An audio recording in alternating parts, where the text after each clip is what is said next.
예, 오늘도 세 분과 함께 하겠습니다. 지금 이 자리에는 이현종 문화일보 논설위원, 그리고 청와대 행정관을 지내셨죠. 이양수 설학정치경제연구소장, 그리고 국회 홍보기획관을 지내신 이용호 원광대 초빙교수 세 분 나와 계십니다. 어서 오십시오. 네, 안녕하세요. 예. 자, 오늘 제가 앞서도 말씀드렸지만 새누리당 김무성 대표 취임 1년을 맞았습니다. 그래서 1주년 기자회견 먼저 간단하게 살펴보고 저희가 얘기 계속하겠습니다. 화면 함께 만나보시죠. 저는 1년 전 공천권을 행사하지 않기 위해서 당 대표가 되려 한다라고 공약을 했습니다. 저는 이 자리에서 다시 한번 약속드립니다. 내년 총선에서 상향식 공천제를 반드시 승사시켜서 공천권을 당원과 국민 여러분께 돌려드리겠습니다. 여야가 같은 날 동시에 오픈 프라이머리를 실시할 것을 야당에게 다시 한번 제안합니다. 저희 새누리당은 이미 당론으로 확정이 되어 있습니다.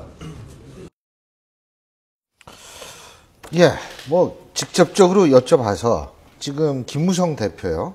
1주년을 맞았는데 물론 여러 가지 산적한 과제는 많은데 키워드를 세 분이서 하나씩 딱 뽑는다면 김무성 대표의 현주소에 대한 키워드요. 뭐라고 뽑겠습니까? 저 고민을 좀 해봤는데 좀 어려운 한자성어인데 예. 옛날 덩샤오핑이 이제 했었던 외교적인 전략입니다. 그러니까 도광양회라고. 예? 도광양회. 도광양회. 예. 예. 이게 뭐냐면 자신의 새정치 민주당 입당하셔도 될 겁니다. 이 정도 어려운 문제를.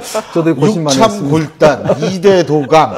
이번에 도광양회. 네. 예. 이 자신의 재능이나 명성을 드러내지 않고 기다린다. 아. 이런 뜻이거든요. 그러니까 덩샤오핑이 이제 개혁개방 정책을 하면서 예. 자신들을 좀 숨겨 있다가, 즉 우리가 이제 언제든지 이제 좀 뜰 때가 있다. 그래서 항상 이제 준비하고 있었던 이런 것을 빗대서 이제 도광양이라고 쓰는데, 지금 아마 이제 김무성 대표의 처지가 그런 거 아닌가 싶습니다. 일단 뭐 대선 후보로 이제 떠야 되지만 또 박근혜 대통령 현직에 계시고 또 대표로서의 어떤 책임감도 있고, 그래서 일단 그날을 위해서 좀 더 침잠하면서 기다리는 그런 상황 아닌가 보여집니다. 예. 도광양회. 좀 기다리는. 네. 그죠? 물 밑에서 기다리고 있다. 이게 무서운 얘기인데. 뭐세요? 대기실에서 좀 의논을 좀 하고 들어올 걸 그랬습니다. 저도 도광양회를 지금 뽑아놨는데. 그러니까 굉장히 유식하시네. 저는 도광양회 오늘 처음 듣는 것 같은데. 아니, 그런데 지금 김무성 당대표의 어떤 입장을 가장 잘 설명하는 단어가 퍼뜩 떠오르더라고요. 그래서 이제 지금 내년 4월 총선 이전까지 김무성 당대표가 아무래도 본인의 목소리를 마음껏 내기는 상당히 어려울 겁니다. 내년 총선 승리를 해야지 그 다음에 대권 과도로 본인이 갈 수 있는 길이 열리기 때문에 내년 총선까지는 최대한 본인을 낮추고 또 실력을 쌓고 어떻게든 많은 사람들을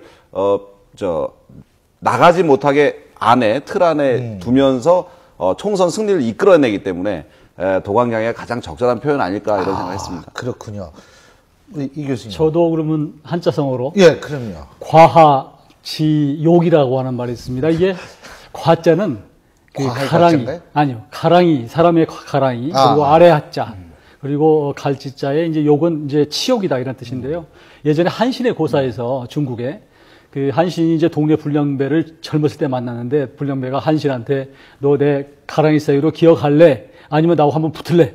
이제 그러니까 이제 한신이 가만히 보니까 자기가 질 것 같거든요. 그러니까 그냥 납작 엎드려서 그 불량배의 가랑이 사이로 기어갔다. 그게 이제 과하지욕입니다. 그 뜻은 뭐냐면 미래의 어떤 영광을 위해서 지금의 수모나 저기를 참는다. 아마 도광양하고 비슷할 것 같아요. 그러니까 지금 그게 와신상담도 결국 그거 아니에요? 그렇죠. 그 비슷한 거죠. 근데 이제 김무성 대표로 봐서는 사실은 지금 본인만의 아주 견고한 지역 기반이 있는 건 아니거든요. 그러니까 박근혜 대통령 같은 경우는 30%의 지지율이 있는데 이 겹치기 때문에 그때까지 본인이 어떤 힘을 역량을 기를 때까지는 약간 참는다라고 하는 차원에서 보면 저는 일단 김무성 대표가 그럼 언제까지 참을 거냐? 내년 총선까지는 본인이 참고 그 이후에 본인의 어떤 정치적 도모를 해야 되는 거 아닌가. 그런 차원에서 저는 과하지욕 이렇게 정해봤습니다. 이 세 분의 말씀이 공통점인 점이 있어요. 지금은 가만히 있을 수밖에 없는 시기다. 그래서 기자회견 말미에 윤동주 시인의 새로운 길을 낭송한 모양이죠. 자, 나의 길은 언제나 새로운 길. 오늘도 내일도 내를 건너서 숲으로 고기를 넘어서 마을로. 이게 뭐 무슨 뜻일까요? 그 지금 도강양해하고 이렇게 합해서 보면 이 시도 이제 사실 보니까 참 의미 있게 선정한 것 같아요. 이 윤동주 시인이 1938년도에 연희전문대학교에 입학을 합니다. 그때 이제 집에서는 너 의대 가라 앞으로 성공하려면 하는데 본인은 이제 문학을 하겠다고 해서 들어왔는데 그 식민지 치하 아니겠습니까? 식민지 치하에 청년이 들어와서 대학을 들어왔는데 자기 앞길도 캄캄하고 즉 어떻게 살아야 될 것인가 이제 이런 고민을 하다가 바로 이 시를 지었다는 거거든요. 즉 그 식민지 치하에서 어떤 대한민국의 청년이 자신의 앞길을 생각하면서 정말 새로운 길이 무슨 길인가. 즉 이때 아마 윤동주 시인이 가장 좀 초조하고 힘든 시기 뭐 이런 뜻에서 아마 이 시를 좀 지었다고 합니다. 그런 측면에서 아마 이제 오늘 김무성 대표가 말미에 이 시를 참 한 수의 시를 읊었는데 이거 자체가 참 묘한 의미들이 있는 것 같아요. 즉 앞으로 자신이 갈 길이 새로운 길인데 정말 지금 상황은 굉장히 초조하고 불안한 그런 상태 아니겠습니까? 또 내일 어떻게 될지 모르고 그렇지만 나는 이 길을 가겠다. 한 발 한 발 뚜벅뚜벅 걸어가겠다. 뭐 그런 의지를 담은 글 같아요. 시 같은데 그런 거 보면 여러 가지 하여튼 함축적 의미가 있는 것 같습니다. 지금 현재 뭐 박근혜 대통령이 또 있고 본인이 대표고 그 중간 사이에 껴 있고 뭐 이런 상황이지만 본인이 하여튼 굳건히 참고 가겠다. 나의 길을 가겠다. 뭐 이런 의미가 아닌가 보여집니다. 갑자기 우리 이현종 위원님의 얘기하니까 제 가슴이 뭉클해지네요. 예. 근데 이 시라는 것들이 지금 이제 당청 관계하고 연관이 돼 있는 자신의 처지다라는 것이 이제 이현종 위원님의 말씀이신데, 당청 관계 평가를 하면 어떤 평가를 내릴 수 있을 것 같으세요? 글쎄요, 지난 그 1년을 아마 다 들여다보면 두 가지로 집약할 수 있을 것 같습니다. 하나는 당 대표로서 당 운영을 어떻게 했느냐, 그리고 취임 일성으로 얘기했던 당청 관계의 어떤 수평적 관계, 그래서 청와대의 관계, 이 두 가지를 어떻게 잘 해왔느냐 하는 것에 대해서 생각해 볼 수 있을 것 같은데요. 당 대표로서는 사실 그 합격점을 받은 것 같습니다. 당내 민주화, 포용력 뭐 이런 것들을 통해서 당내 세력을 얼마만큼 확장했느냐, 이제 이것이 당대표의 성적표인데, 두 번의 선거를 이겼다는 것은 그런 일들을 잘 했다, 이렇게 바라볼 수 있을 것 같고요. 뭐 19석 중에서 15석을 가져왔으니까 큰 승리라고 보겠죠. 그래서 당대표는 굉장히 잘했는데, 당청 관계는 사실 수평적 관계를 이야기를 했는데 과연 지금 수평적이냐 하면, 사실 이 수평적 당청 관계라고 하는 것은 사실 우리 정치권에서는 사실 지향해야 될 바라고 생각합니다. 즉 지금 당장 대통령이 국회나 당에 와서 의원들을 직접 만나 설득하고 법안 하나 가지고서 뭐 여러 사람들 만나서 직접 설득하고 하는 그런 문화는 아직 정착이 안 된 것 같아요. 아직까지는 청와대가 좀 더 우위에 있고, 그리고 우리 그 당원 당규를 봐도 8조에 보면 그런 얘기가 있지 않습니까? 여당은 대통령의 일에 대해서 적극적으로 협조할 의무가 있고 결과에 대한 책임을 진다고 돼 있어요. 근데 청와대 대통령이 당에 할 의무는 사실 그렇게 없거든요. 그런 걸로 봐서는 아직까지는 당에만 의무를 쥐어줬기 때문에, 그러니까 수평적 관계를 지향하고 있다는 측면에서는 김무성 당대표가 이번에 유승민 원내대표 일을 처리하는 과정에서 13일간의 여유기간을 두면서 두 세력이 강하게 부딪히는 것은 막았다 하는 측면에서 어느 정도 성공을 했지 않았느냐. 하지만 아직도 숙제는 남았다, 이렇게 평가할 것 같습니다. 이 교수님, 그 왜 당청 관계 얘기를 하니까 오늘 김무성 대표가 오픈 프라이머리를 막 강력하게 강조하지 않았습니까? 근데 청와대 입장에서 볼 때는 가만히 있어봐. 이 사무총장도 이게 아직 임명이 안 된 상태에서 오픈 프라이머리 얘기를 해? 이러면 좀 기분이 안 좋지 않을까? 이런 생각도 드는데 어떻게 보십니까? 근데 오픈 프라이머리는 이제 오래 전부터 약속한 부분이기 때문에 하여튼 본인은 거기에 대해서 강한 집착을 갖고 있는 것 같아요. 그러니까 본인 18대와 19대에 두 번이다 다 공천에서 사실은 억울하게 떨어진, 배제된 이런 상황이기 때문에 안 좋은 트라우마가 있죠. 그러니까 본인은 일단 이 모든 이 정치판에서의 악의 90%가 이 공천제도의 문제가 있다, 이렇게 보고 출발하는 것 같아요. 저는 상당 부분이 사실 그런 부분이 그 일리가 있는 부분이고요. 그래서 이제 공천권을 지도부가 이렇게 행사하고 전략공천한 이름하에 특정 사람들을 줄 세우게 하는 게 문제가 있구나. 그래서 공천권을 국민한테 돌려주는 것이야말로 제2의 정치 개혁이다, 이렇게 보고 사실 추진하는 것 같아요. 근데 이제 지금 말씀하셨지만 청와대가 보기는 그래도 청와대 목소 좀 남겨놓고 친박 쪽도 좀 남겨놔야 되는데 이거 없애자는 취지에서 그런 것이 아닌가라는 그렇게 생각할 수 있죠. 피해의식이 있을 수 있죠. 그러나 이건 저는 김무성 대표가 지금 추진하고자 하는 것에 상당히 저는 점수를 주고 싶은 것이요. 정말로 그 여당이든 야당이든 공천 때 되면 굉장히 사실은 그 기준이 고무줄처럼 그때그때 달라지거든요. 네. 그것 때문에 사실 굉장히 정치 불신이 심화되기 때문에 야당도 차제에 저는 새 정치도 좀 받았으면 좋겠어요. 지금 뭐 혁신이 가지고 뭐 여러 가지 정말로 기준을 만들어내는데 그걸 싹 없애고 여야가 동시에 중앙선관위한테 맡겨서 정말 국민 전체 완전 경선을 하면 저는 우리 정치사에서 새로운 시대가 열린다 저는 그렇게 봅니다. 근데 그게 좀 늦지 않았나요? 지금 오픈 프라이머리. 그러니까 원래 6월까지 등록받고 원래 이렇게 되는 거 네, 아니에요? 그렇습니다. 이게 이제 미국에서 시행하는 제도인데, 네. 이제 국민들이 누구나 예를 들어서 내가 이제 그 선거 전에 어떤 후보를 뽑을 때 가서 내가 예를 들어서 뭐 새정치민주연합 후보를 뽑을 수도 있고 새누리당 후보를 선출할 수 있는 겁니다. 이제 그러려면은 사실은 이제 한편으로 후보들이 좀 자유롭게 뛰어야 되거든요. 예를 들어서 자기도 좀 알리고. 근데 지금 보면 현역 의원들은 선거운동을 마음대로 할 수 있지만 나머지 신진 의원들 같은 신진 출마를 희망하는 의원들 같은 경우는 굉장히 좀 늦어요. 이 지금 움직이는 게. 지금 벌써 이미 다 알리고 내년 4월이지 않습니까? 이제 그런 측면에서 보면 이게 입법화가 되고 시행이 되려면 굉장히 촉박하죠, 시간 자체가. 근데 문제는 이제 이걸 뭐 여야가 동시에 할 경우는 좀 어떤 흥행이 될 수는 있겠지만, 하지만 또 한편으로 보면 좀 동원 선거. 예를 들어서 지금 기존에 있는 여야 의원들이 좀 자기 조직을 이용해서 좀 동원해서 하는 그런 또 폐단도 있을 수가 있거든요. 물론 어디 다 폐단은 그렇죠. 있죠. 네, 그런 측면을 봤을 때는 이 논의는 좀 만약에 한다면 좀 빨리 돼야 됩니다. 빨리 돼서 일단 법안을 해서 선관위가 일단 감시감독 하에서 여야가 동시에 치러져야지 문제가 없지. 이게 늦게 되면 될수록 기존에 있는 새로 정치권에 진입하려는 분들에게 굉장히 불리한 조건으로 다가갈 수가 있죠. 그렇죠. 한 가지 좀 제가 첨언을 드리고 싶은 것은요. 사실은 조직력이 있는 현역한테 유리할 수도 있습니다. 그러나 만약 여야가 동시에 하고 전국적으로 홍보를 하게 되면 저는 신인한테도 결코 불리하지 않다고 보는 것이 지금 이런 식으로 이제 입법을 어떻게 하냐에 따라서 달라지겠는데 등록하지 않고 선거권자인 누구나 주민이면 누구나 이렇게 할 수 있도록 해놓으면 굳이 등록할 필요가 없이 그냥 자기 신분증 내에서 그냥 투표할 수 있도록 하면 사실상 제2의 선거가 되기 때문에 저는 그거 괜찮다고 저는 봅니다. 그리고 시기도 우리나라 같은 경우에 준비하는데 금방 할 수 있거든요. 그러니까 우리나라 뭐 맘만 먹으면 여야 간에 정말 합의만 되면 올해 정기국회 해서 내년 한 2월 정도 해도 저는 문제가 없다고 봅니다. 근데 이거는요, 사실 꼭 국민에 대한 약속이거든요. 당원에 대한 약속입니다. 지난 전당대회 때, 당연히 이 김무성 대표는 전당대회 때 공약을 했습니다. 오픈 프라이머리를요. 그래서 이제 그걸 의총까지 통과시켜서 지금 준비를 다 해놨고요. 문재인 당대표도 전당대회 때 오픈 프라이머리 하겠다고 얘기했습니다. 당원 자격 없는, 자격 제한 없는 선거를 하겠다고 그랬거든요. 근데 그걸 약속을 지키지 않았어요. 그래서 문재인 당대표는, 그때 기억을 상기시켜서 이 약속을, 이번에 여당이 제안을 했으니까 좀 받아들이는 게 어떠냐 하는 생각이 들고요.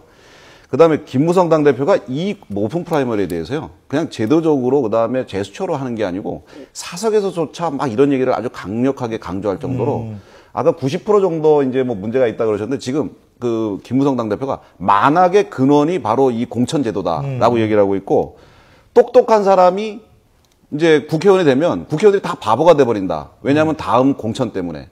이런 생각 때문에 강력하게 이 안을 추진하고 있기 때문에 지금 말씀하신 대로 역선택이라든지 비용이라든지 시간이 좀 모자란다든지 특히 현역 의원의 당선 가능성이 높다든지 이런 부작용이 있는데 그런 부작용을 좀 해소하는 방법을 부칙으로 만들면서 강력하게 추진하니까 이런 예상이 듭니다. 근데요, 이거 야당이 그냥 받아버리면 문제가 간단히 끝나요. 근데 야당은 이거 받을 생각은 없고 사무총장 폐지하고 뭐 최고위 폐지하고 뭐 이 뭐죠 본부장제를 신설을 해가지고 무슨 방송국도 아니고 무슨 본부장.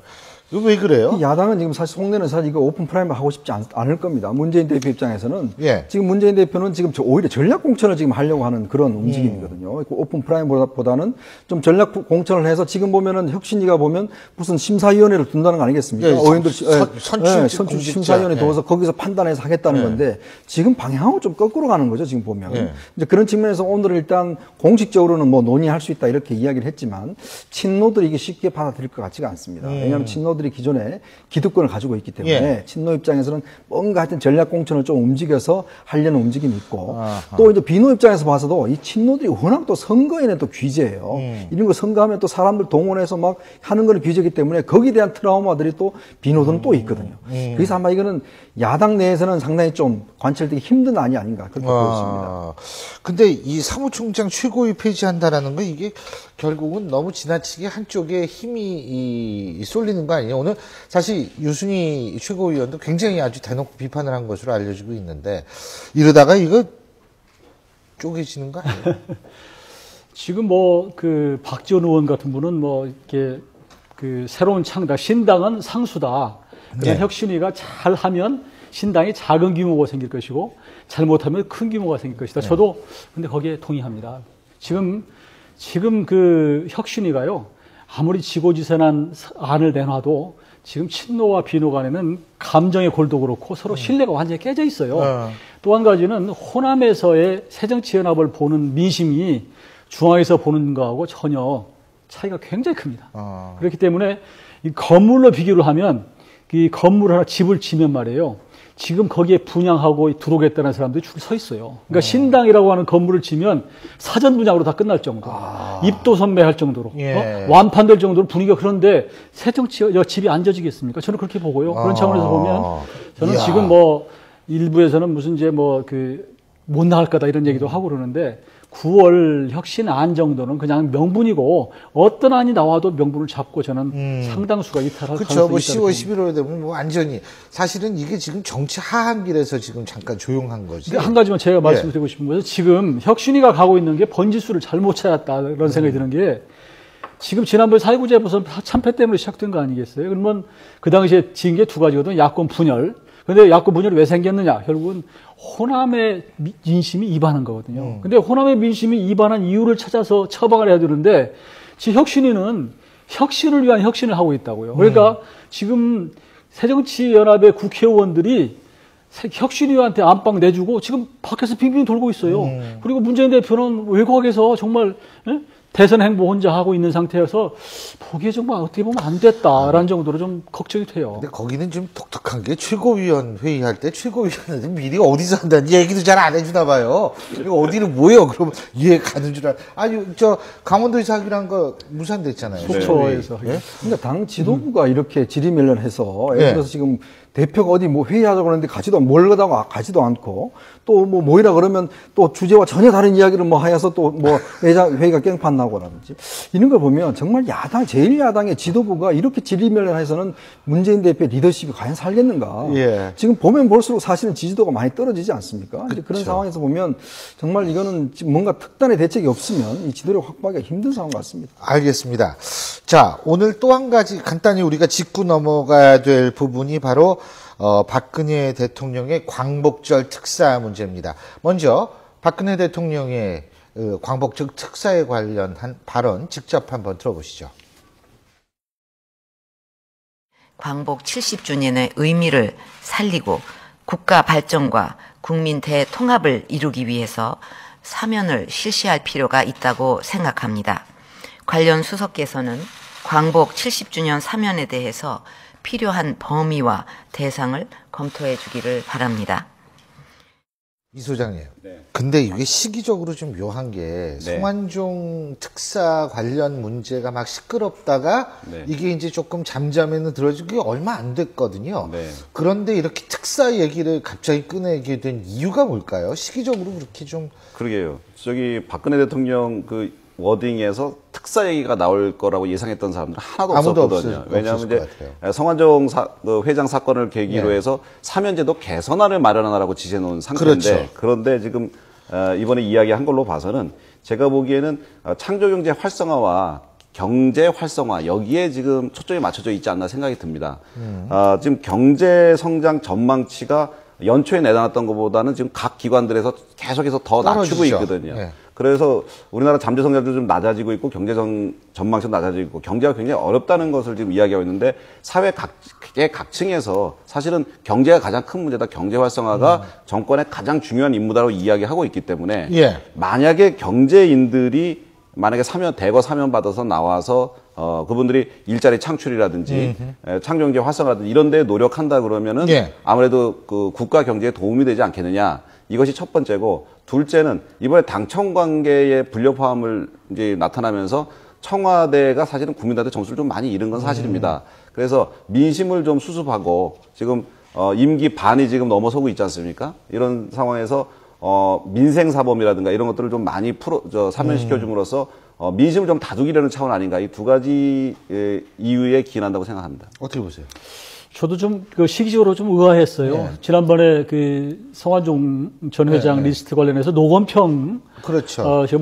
성 회장을 예. 2번 특사시키는데 또 연루돼 가지고 뭐 5억을 받았는지 4억을 받았는지 그 발표하지 않았습니까? 예. 근데 그 결과가 나오고 나서 사실 노건평 씨는 그 국가를 상대로 지금 손해배상을 내놓은 예. 상태예요. 그런데 그런 상태여서 이게 갑자기 나오기 좀 이상하다라고 보는데, 지금 말씀하신 대로 이 국가 발전 이런 워딩이 좀 들어가 있어요. 그래서 이제 경제적인 측면을 좀 예. 고려한 거 아닌가. 그리고 예. 광복 70년이라고 하는 것이 사실 작게 보면 작지만 큰 의미가 있고, 한일 관계도 마찬가지고요. 그런 어떤 전기를 보고 있는가, 이런 생각이 좀 드는데, 예.